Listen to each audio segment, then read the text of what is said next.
ಅಂದರೆ ಮಲ್ಟಿಪ್ಲೆಕ್ಸ್ ಇವ್ರನ್ನ ಕಾರ್ತಿಕ್ ಅವ್ರನ್ನ ಇವ್ರನ್ನೆಲ್ಲ ಡೈರೆಕ್ಟಾಗಿ ಭೇಟಿ ಆದಾಗ ಇಲ್ಲ ಸರ್ ಇಷ್ಟೇ ಕೊಡೋಕ್ಕಾಗೋದು ಸ್ಕ್ರೀನ್ಸು ಅಂತೆಲ್ಲ ಮಾತು ಬಂತು. ಓಕೆ ಸರ್ ಏನು ಸಿಗುತ್ತೋ ಅದು ಸಿಗಲಿ. ಫಸ್ಟ್ ಸಿಕ್ಕಿದ್ದೆ ಟೋಟಲ್ 14 ಕರ್ನಾಟಕದಲ್ಲಿ, 8 ಬ್ಯಾಂಗ್ಳೂರಲ್ಲಿ ಇತ್ತು.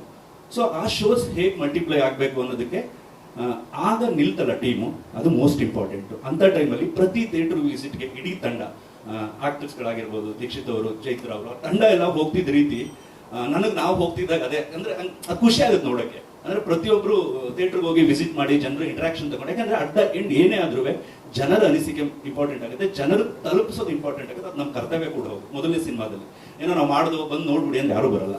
ಸೊ ತಲುಪ್ಸಕ್ಕೆ ಏನು ಬೇಕೋ ಅದೆಲ್ಲ ರೀತಿಲೂ ಮಾಡಬೇಕು. ಅದನ್ನ ಬ್ಲಿಂಕ್ ತಂಡ ಮೊದಲನೇ ವಾರದಲ್ಲಿ ರಿಲೀಸ್ ಆದ ಶುಕ್ರವಾರ ಶನಿವಾರ ತಗೊಳ್ತಲ್ಲ, ಅದು ತಗೊಂಡ್ಮೇಲೆ ನೆಕ್ಸ್ಟ್ ಮಂಡೆಯಿಂದ ಶೋಸ್ ಇನ್ಕ್ರೀಸ್ ಆಯಿತು. ಶೋಸ್ ಇನ್ಕ್ರೀಸ್ ಆದ್ಮೇಲೆ ಫಸ್ಟ್ ವೀಕಿಗೆ ಇಮಿಡಿಯೇಟ್ ಇವರಿಗೆ ಕಾಲ್ ಬರೋಕ್ಕಾಯ್ತು, ಸಿಂಗಲ್ ಸ್ಕ್ರೀನ್ಸ್ಗಳದ್ದು ಕಾಲ್ ಬರೋಕೆ ಇದಾದ ತಕ್ಷಣ ನೆಕ್ಸ್ಟ್ ತುಂಬ ಎನ್ಕ್ವೈರೀಸ್ ಬಂತು. ಸೊ ಆಗ ನೀವು ಹೇಳ್ದಂಗೆ ಎಲ್ಲರಿಗೂ ಗೊತ್ತಿರೋದು 80 ಸ್ಕ್ರೀನ್ ಗಂಟೆ ಹೋಯ್ತು.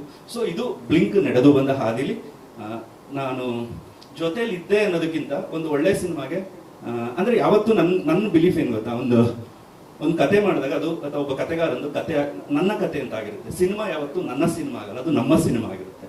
ಸೊ ಅದು ಸಿನಿಮಾ ಮಾಡೋ ತಂಡಕ್ಕೂ ಕೂಡ ಹೌದು, ಸಿನಿಮಾ ಆದ್ಮೇಲೆ ತಲುಪ್ಸೋಕ್ಕೆ ಕೂಡ ನಾವು ಈಗ ನಮ್ಮ ಜವಾಬ್ದಾರಿ. ಅಂದ್ರೆ ನಾವು ಇಡೀ ಸಿನಿಮಾ ರಂಗದಲ್ಲಿ ಇದೀವಿ ಅಂದ್ರೆ ನಾವು ಜೊತೆಲಿ ನಿಂತ್ಕೋಬೇಕು ಅನ್ನೋದಕ್ಕಿಂತ ಜೊತೆಯಾಗಿ ಸಾಕ್ಬೇಕಷ್ಟೇ. ಅದೇನು ಇದಿಲ್ಲದೆ ಒಂದು ಒಳ್ಳೆ ಚಿತ್ರ ಬಂದಾಗ ಎಲ್ಲರೂ ನಿಲ್ಬೇಕು. ಈಗ ನಾವು ಲಾಸ್ಟ್ ಇಯರ್ ಬಂದಂತ ಫಿಲ್ಮ್ ಮೇಕರ್ಸ್ಗಳು, ಸೊ ಈಗ ನೆಕ್ಸ್ಟ್ ರವಿ ಒಂದು ಸಿನಿಮಾ ಮಾಡ್ಬೋದು, ಈಗ ಅವ್ರ ಡೈರೆಕ್ಷನ್ ಟೀಮ್ ಅಲ್ಲಿ ಇರ್ಬೋದು, ಯಾರು ಒಂದು ಸಿನಿಮಾ ಮಾಡ್ಬೋದು. ಒಂದು ತಂಡವಾಗಿ ಒಂದು ಇಂಡಸ್ಟ್ರಿಗೆ ತುಂಬಾ ಇಂಪಾರ್ಟೆಂಟ್ ಆಗುತ್ತೆ. ಸೊ ಹಾಗಾಗಿ ಎಲ್ಲರೂ ಬೆಳೆಯೋಣ, ಕನ್ನಡ ಸಿನಿಮಾನ ಇನ್ನೊಂದಿಷ್ಟು ಒಳ್ಳೆ ಚಿತ್ರಗಳನ್ನ ಕೊಟ್ಟು ಜನರ ನಂಬಿಕೆಯನ್ನ ಗಳಿಸಿ ಇನ್ನೊಂದಿಷ್ಟು ಸಿನಿಮಾಗಳನ್ನ ಮಾಡೋಣ ಅನ್ನೋ ಒಂದು ಇದರಲ್ಲಿ ನನ್ನ 2 ಮಾತುಗಳನ್ನು ಮುಗಿಸ್ತೀನಿ. Thank you. ಇಂಥ ಒಳ್ಳೆಯ ಸಿನಿಮಾದ ಜರ್ನಿ ಜೊತೆ ನಾನು ಒಂದಿಷ್ಟು ಕಾಲ